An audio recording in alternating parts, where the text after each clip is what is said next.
ایک آدمی گزرا ہے، اس کا نام تھا قیس۔ قیس کہتے ہیں عقل مند کو۔ پورا نام کتابوں میں لکھا ہے قیس ابن ملو ابن مزاحم، یہ اس کا پورا نام تھا۔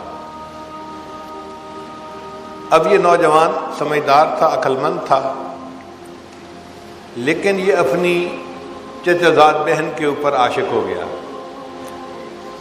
اور وہ چچا زاد بہن بھی کیا تھی؟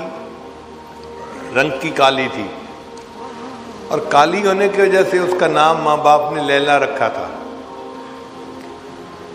لیلا بنت مہدی ابن سعد، کزن تھے دونوں آپس میں۔ اب اس بندے کی محبت کے تذکرے گاؤں سے نکل کے شہروں تک پھیلے، تو ایک مرتبہ باپ نے کہا کہ قیس، تیری بدنامی کی وجہ سے مجھے بہت ذلت اٹھانی پڑتی ہے، تو کیا ایک لڑکی کے پیچھے لگ گیا ہے اور تو نے خاندان کی عزت کو دھبا لگا دیا، چل میرے ساتھ حرم میں اور چل کے اس محبت سے توبہ کر۔ تو یہ قیس اپنے باپ کے ساتھ حرم میں چلا گیا۔ بیت اللہ کے پاس پہنچ کے والد نے کہا کہ توبہ کر اس محبت سے، تو اس نے غلاف کعبہ کو پکڑ کے ایک شعر پڑھا،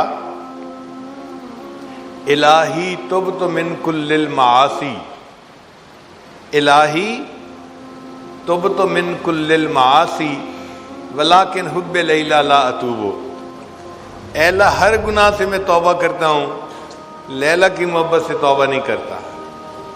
اب جب اس نے یہ الفاظ کہے تو اس کے والد نے غصے سے اس کی طرف دیکھا، یہ کیا بدتمیزی ہے، میں لے کے آیا ہوں کہ توبہ کر، اور یہ کہتا ہے کہ ولیکن حب لیلا لا اتوب۔ تو سمجھدار تو تھا ہی صحیح، اس نے جب دیکھا کہ والد نے خفا ہو کے دیکھا ہے تو اگلا شعر پڑھا، الہی لا تسلبنی حبہا ابدا، اے اللہ اس لیلا کی محبت کبھی میرے دل سے سلب نہ کرنا، وَيَرْحَمَ اللَّهُ عَبْدًا قَالَ آمِينَ، اور جو میری دعا پر آمین کہہ دے اللہ اس بندے کے گناہوں کو بھی معاف کر دے۔ یعنی اگر میرے ابو آمین کہہ دیں تو اللہ میرے ابو کی بھی مغفرت فرما دے۔ تو یہ ایسا پاگل تھا اس محبت میں۔ جب سیدنا حسن رضی اللہ تعالیٰ عنہ نے سیدنا امیر معاویہ رضی اللہ عنہ سے صلح کر لی اور حکومت کے معاملے میں ان کے حق میں دستبردار ہو گئے، تو حسن رضی اللہ عنہ بہت خوش تھے کہ میں نے حکومت ان کے سپرد کر دی جو اس کے زیادہ اہل تھے۔ ایک دفعہ جا رہے تھے مکہ مکرمہ میں تو قیس صاحب آگے سے مل گئے، تو حسن رضی اللہ عنہ نے روکا، قیس کیا حال ہے، کہاں جا رہے ہو؟ دیکھو میں نے کتنا اچھا کیا، حکومت دن کو سجتی تھی، میں نے حکومت ان کے حوالے کر دی اور خود میں ایک طرف ہو گیا ہوں۔ تو قیس خاموش کھڑا سن رہا ہے، تو حسن رضی اللہ عنہ نے فرمایا چپ کیوں کھڑا ہے، کوئی جواب نہیں دیتا؟ کہنے لگا جی کہ میں سوچ رہا ہوں حکومت تو لیلا کو سجتی ہے۔ انہوں نے فرمایا انت مجنون، تو مجنون ہے۔ اس کے بعد اس کا نام قیس کی بجائے مجنون ہو گیا کہ یہ پاگل تھا اس کے پیچھے۔ اگر مخلوق کی محبت انسان کو ایسا پاگل کر دیتی ہے تو اللہ کی محبت تو پھر انسان کو پتہ نہیں کس کیفیت پہ پہنچاتی ہوگی۔ مجنون جب فوت ہوا تو کسی کو خواب میں نظر آیا، اس نے مجنون آگے کیا بنی؟